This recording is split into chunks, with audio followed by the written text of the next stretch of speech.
As we know, technology is constantly changing and modifying itself in order to make it more user-friendly for us.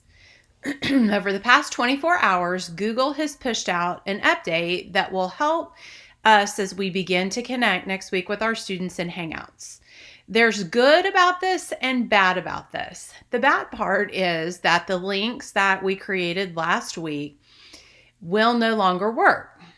But the good part about that is that students are not going to be able to re-enter our Hangouts without us being there. Let's talk about some of the changes that have been made and some differences that you might see.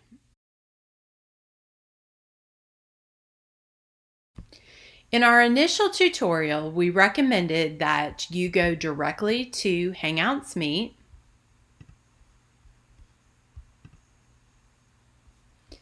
create each of your meetings with a unique name, copy the link, and then paste it into a Google Doc.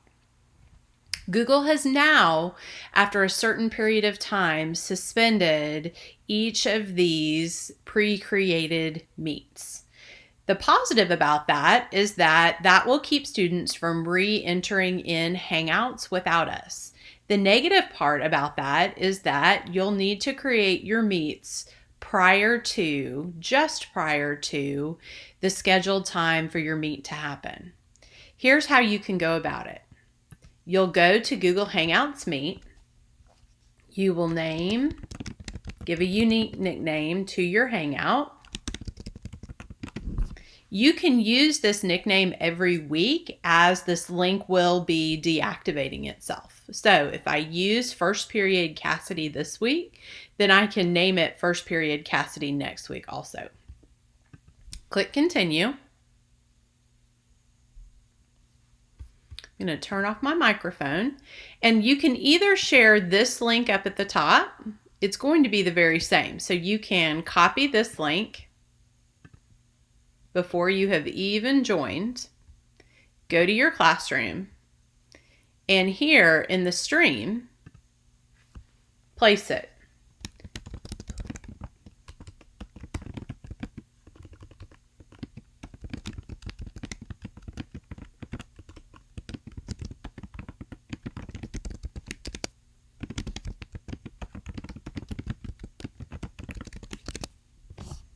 And then add the link in and click Post. Now, again, you're going to do this just a few minutes before your Hangout is actually scheduled to happen. You can go ahead and join. This is another place where you can also grab the link. It's the very same link though. So doing it either way would be fine. I'm going to get rid of this box, and now I'm going to go in as a student. So here is one of the students that I have in my classroom. Here's what was posted in the stream. So the student knows to check here 5 to 10 minutes prior to the Hangout. They're going to click, turn off their microphone, and then they can go ahead and join. Now, there's some other benefits besides just being able to deactivate the Hangout. If I come over here at the very top and I click on the people, it will show the individuals that are here in the Hangout with me. If I hover over the students, I'll get a down arrow that I can click on, and then I can choose to do a couple of things with them. If they're being inappropriate, I can remove them from the Hangout. I can also mute them. Notice that he is muted right now, but I can also come back and mute him if I need him to be muted. Looking at the student look, if the students choose to click on the people and they see the other people that are in the room with them, they are not able to remove the person, and they are not able to mute people or unmute people. So that's just one way that we can add a few bits of security into this. Another way to build your Google Hangouts Meet is through a calendar. The downfall to doing it through the calendar is that the link will continue to be active. At no point do links that are built through calendar deactivate. In order for them to deactivate, you have to go in and build it directly from the Google Hangouts Meet app and give it a unique name. If you are okay for your links to continue to be active, you may build them through your calendar. To do that, you would go to your calendar, click Create, click on More Options, set up the name,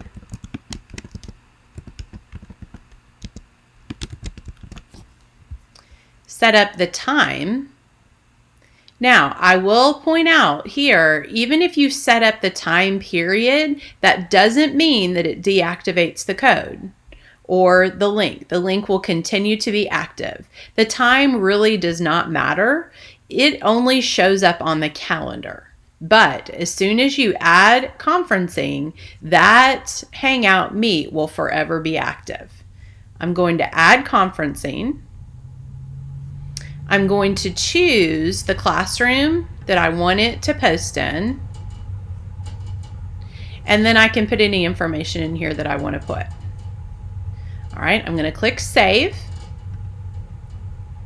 All right, now here it is on the calendar. Notice that I can go ahead and click on that event and click on Hangouts Meet. And even though it is prior to the time pasted on the calendar, the link still works. So I'm going to turn off my microphone and I'm going to go ahead and click Join. Now I'm going to show you the student view. If you come to the student view, you can click on Classwork, Google Calendar, and here is that very same Hangout. Notice as a student, I can click on that and I can join the Hangout, turn off my microphone and join. Okay, even though the time is not the correct time, it still allows me to join. If you click on the people, just as we did in the first option, and you reveal the student, you will notice that you can remove the student from the Hangout, but you're not able to mute them. In order to have all of these options available, you will need to build it through the app. One other thing to keep in mind is that as Google continues to update and tries to restrict students from doing things within our Hangouts and gives us as teachers more options for protecting our students as facilitators, the only way that these options are going to be pushed out is through a unique name. So if you have built all of your Hangouts through the calendar, it is likely that those very same options will not appear for you. While it is so much easier to go in through the calendar and go ahead and assign all of those, in the long term, looking at the updates that Google is planning to do, it may be more beneficial to create a Hangout through the app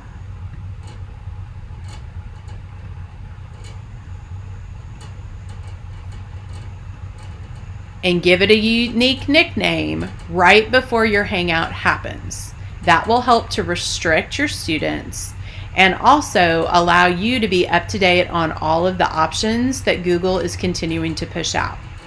As always, Rebel Tech will be here to answer any questions that you have. Continue to let us know things that you see on your end, as some of the options look different on our end and we're not aware of them until you connect with us. We will continue to be reaching out to you as we see updates happen and try to keep you on the cutting edge of any opportunities that are out there to help you keep your students safe and also streamline the work that you are doing. Thanks for being patient with us and with the digital world as changes are continuing to be pushed out.